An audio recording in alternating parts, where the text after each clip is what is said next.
In the Kampala suburb of Chitintali, we met Julius Twine, a young innovator.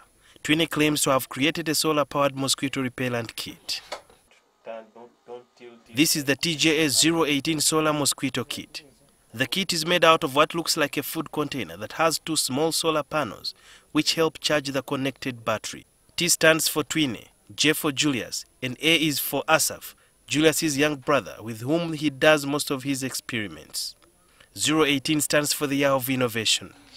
We try to gather some different plants within our community. Those plants, they have the smell that can't habitate the mosquitoes. I collected them. I made them to dry under the shadow in order to maintain the smell.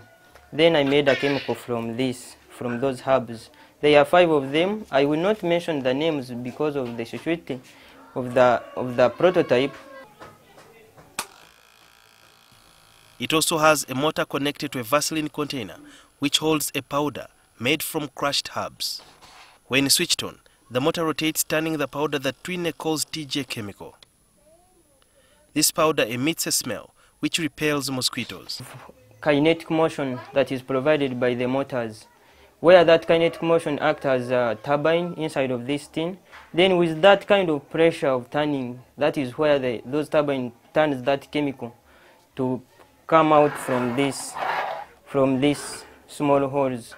Once they come out to the atmosphere, they tend to close the mosquito direction to the human body.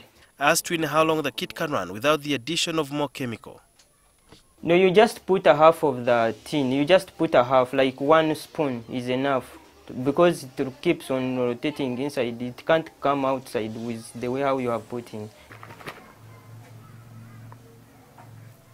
TJ chemical smells just like paraffin added to local herbs, and in order to keep this smell that repels mosquitoes, Twine says you must keep it in a proper place. Like the way how you see the chemicals, you have to keep it in a cool place and you have to keep covered, because when you open that repellent, the smell keep on coming out from that chemical. So at the end of the day, you find that it has lost the ability to repel the mosquito. But you just keep closed, you keep the chemical closed, and you keep it in a cool place.